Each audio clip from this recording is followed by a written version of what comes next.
Kita menyusun sembilan langkah transformasi organisasi. Yang pertama adalah kita konsolidasikan, kita integrasikan seluruh kaderisasi di tubuh kita, baik itu Ansor, Banser, di jalur Ansor, juga lembaga bantuan hukum. Ke depan siap-siap bahwa seluruh pimpinan PC juga pimpinan wilayah harus ikut kaderisasi Banser. Oke. Kita ingin menyatukan satu hati, satu komando. Tidak ada lagi bahwa yang namanya Ansor, Banser bukan entitas yang berbeda, tapi satu kesatuan. Ya. Kemudian yang kedua adalah dengan dasar tadi bahwa situasi yang berubah, kita melakukan perubahan paradigma organisasi dan merubah mindset, kemudian menciptakan budaya baru, membuat peta jalan baru. Kita ingin bahwa ada perekayasa besar tentang struktur organisasi kita ke depan. Karena apa? Tugas saya yang paling utama adalah bagaimana membentuk manusia Ansor 5 tahun ke depan. Bagaimana wajah Ansor tahun 2029. Bagaimana wajah Banser 2029. Bagaimana wajah Jalur Ansor 2029. Itu tugas saya sebagai ketua umum.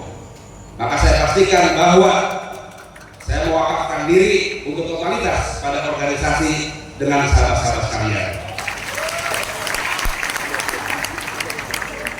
Kita akan melakukan perekayasa besar bagaimana memunculkan tokoh-tokoh politik yang berkelas, yang kuat, tokoh-tokoh ekonomi, juga tokoh-tokoh sosial. Kemudian berikutnya tentu perlu melakukan organisasi yang adaptif. Rebranding organisasi, mengembangkan model organisasi sesuai dengan kebutuhan zaman. Nah ini bagi sahabat-sahabat sekalian, saya ingin bahwa ketika ketua umum hadir ke banyak tempat, ke depan tidak hanya tugasnya hanya untuk melantik maupun kaderisasi, karena itu yang kita lakukan selama 90 tahun. Saya ingin ke depan bahwa semua orang yang ingin mengundang ketua umum harus ada plus-plusnya. Sekelas ketua ranting, kalau melakukan inovasi yang luar biasa, kalau mengundang saya, tapi punya inovasi yang luar biasa, saya akan hadir. Tapi kalau pimpinan wilayah tidak ada plus-plus inovasinya, saya urungkan untuk hadir. Apa inovasinya? Macam-macam terserah. Misalnya sambil pelantikan, kemudian Ansor melakukan inovasi peresmian badan usaha, itu oke. Sambil kaderisasi, kemudian Ansor misalnya membuka taman bacaan masyarakat, kemudian menanam panen milik kebun Ansor, atau kemudian menebar benih lele.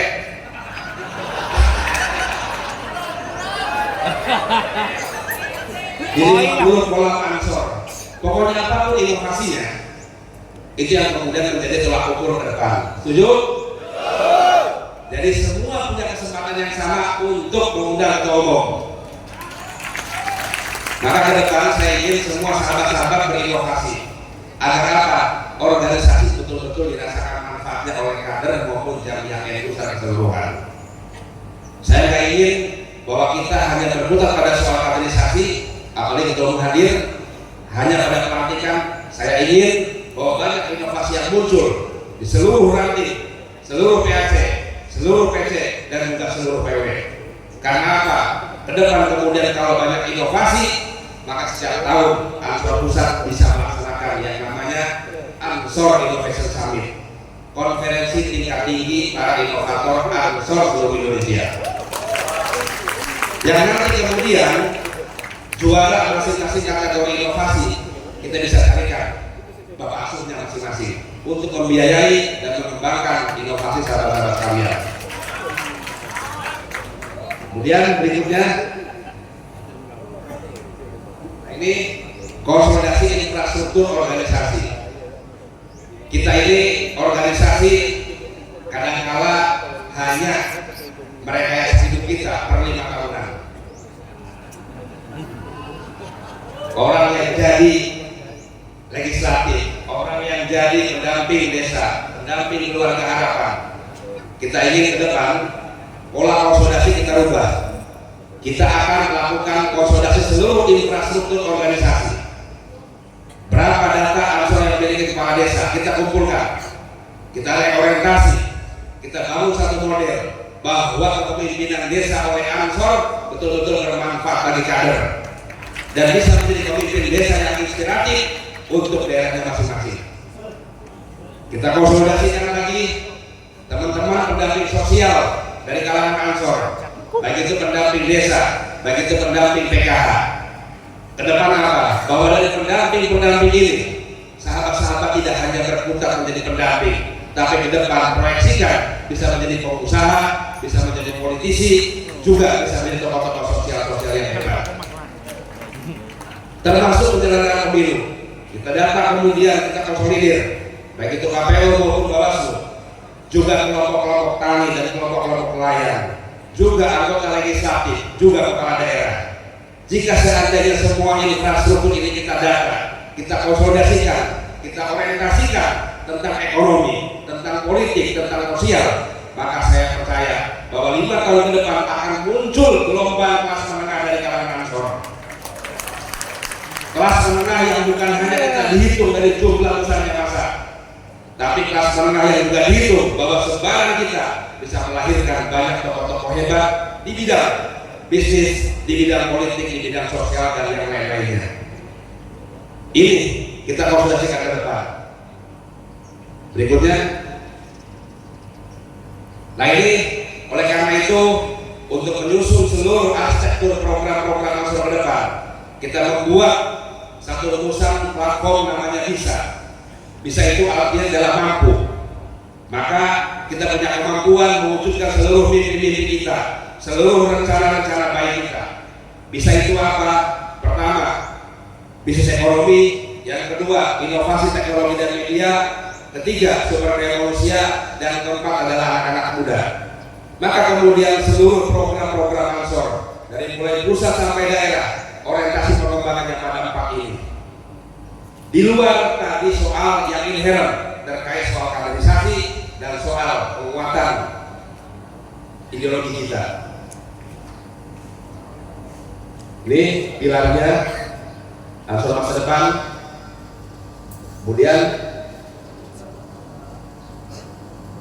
kepemimpinan ke depan ada satu model baru kepemimpinan bahwa kita akan melakukan konsolidasi dan mendesain ulang, mereorientasi semua leadership di semua tingkatan, dari mulai PC, dari mulai kemudian PW dan juga para korwil. Kita ingin bahas bahwa seluruh pimpinan PC, bahwa seluruh pimpinan PW punya cara pandang baru, punya kekuatan baru, pengetahuan baru. Soal apa?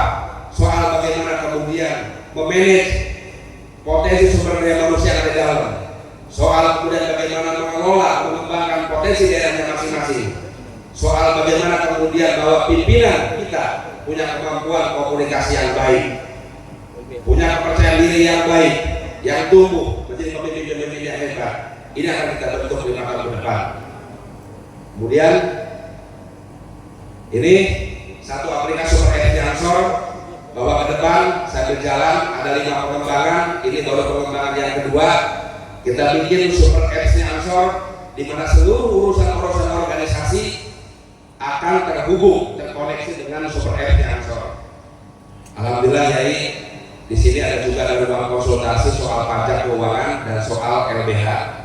Kemarin banyak masuk pengaduan ke LBH, tapi 70% ternyata beritanya sangat menggembirakan aduannya, yaitu soal perceraian. Nah ini Super FC Ansor, bagi yang belum download silahkan download. Kemudian berikutnya yang terakhir, kita akan menggalang diaspora Ansor dunia. Hari ini baru 8 negara. Doakan mudah-mudahan tahun ini bisa sampai 20 negara. Kita akan mengkonsolidir, kemudian memberdayakan potensi anak-anak muda NU yang tersebar di berbagai macam belahan dunia. Sahabat-sahabat yang lain, sahabat-sahabat sekalian, para kiai, para ulama, inilah gambaran Ansor masa depan.